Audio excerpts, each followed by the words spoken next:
Friends, చాలామంది సమయాన్ని ఎలా వేస్ట్ చేస్తారో, సమయాన్ని ఎలా వృధా చేస్తారో చూద్దాం. చాలామంది జరిగిపోయిన విషయాల గురించి నెమరేసుకుంటూ, ఈరోజు ఇప్పుడు చేయవలసిన పనిని పక్కన పెట్టేసి, భవిష్యత్తులోకి వెళ్ళిపోయి, రేపు నేను అలా చేస్తాను, ఇలా చేస్తాను అని అనుకుంటూ ఎవరైతే ఉంటారో వాళ్ళ జీవితం దుర్భర జీవితం అని మనం చెప్పొచ్చు. ఎందుకంటే వాళ్ళకి తెలియదు రేపు అన్నది లేదు అనే విషయం. ఇవాళ నువ్వు ఏదైతే చేసావో అదే నీకు రేపు వచ్చే ప్రతిఫలం. నువ్వు రేపు చేయడానికి అక్కడ ఏమి ఉండదు. ఇప్పుడు ఏదైతే నువ్వు చేసావో అదే నీకు ఆటోమేటిక్గా రేపు అవుతుంది. ఓకే, ఎల్లుండికి అది గతం అయిపోతుంది. అంటే ఇప్పుడు నువ్వు ఏం చేస్తున్నావో అదే నీ గతం, అదే నీ భవిష్యత్తు. కాబట్టి ప్రతి నిమిషం ఎవరో వేస్ట్ చేయకుండా, ప్రతి నిమిషం మీరు ఏం చేయాలనుకుంటున్నారు అంటే మీ జీవితానికి సంబంధించిన ఒక లక్ష్యం పెట్టుకోండి.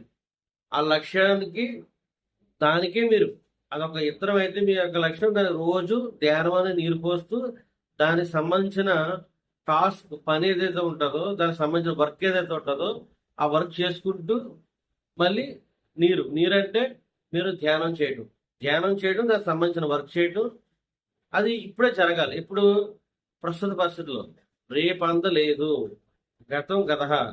ఓకే, రేపు అన్నది ఏంటంటే ఇమాజినేషన్, ఒక ఊహాత్రం. రేపు అలా జరుగుతుంది, ఇలా జరుగుతుంది. ఓకే, ఈ రోజు ఈ ప్రస్తుత క్షణంలో ఏదైతే ఉందో అదే మీది. కాబట్టి దయచేసి గతానికి వెళ్ళొద్దు, భవిష్యత్తుకి వెళ్ళొద్దు. మీరు మాట మాటికి గతానికి ఎందుకు వెళ్తున్నారు, మాట మాటికి ఎందుకు భవిష్యత్తుకు వెళ్తున్నారంటే మీ దగ్గర ధ్యానం లేదని అర్థం. కాబట్టి ధ్యానం చేసే వాళ్ళకి గతం గురించి మాట్లాడరు, భవిష్యత్తు గురించి మాట్లాడరు. భవిష్యత్తు అనేది ఒక ప్లాన్ వేసుకుంటారు అంతే, నేను ఇలా చేయాలని. ఆ ప్లాను వేసుకుని నేను పలానా టైం వరకు ఇలా చేస్తానని దానికి సంబంధించిన వర్క్ ఇప్పుడే చేస్తారు.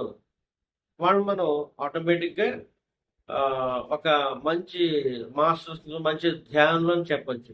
ఓకే, ఎవరైతే పోస్ట్ పోన్ చేస్తూ ఉంటారో, వాయిదా వేస్తూ ఉంటారో వాళ్ళు తెలియకుండానే వాళ్ళకి లేనిపోయిన ప్రాబ్లమ్స్ అన్ని కూడా తెచ్చిపెట్టుకుంటారు. ఎందుకంటే వాళ్ళు ఏ పని చేయరు, అది చేస్తారు, ఇచ్చేస్తారు అంటారు, టైం గడిపేస్తారు, రేపు చేస్తానంటారు, తర్వాత బాధపడతా ఉంటారు. సో వీటితో నలిగిపోకుండా ధ్యానం, మీరు ఒక లక్ష్యం పెట్టుకుని దానికి ధ్యానం అనేది నీరు పోసి దానికి ఏం పని చేయాలో చేసేయండి. అప్పుడే మీరు మీ జీవితంలో అభివృద్ధి సాధిస్తారు. Thank you friends.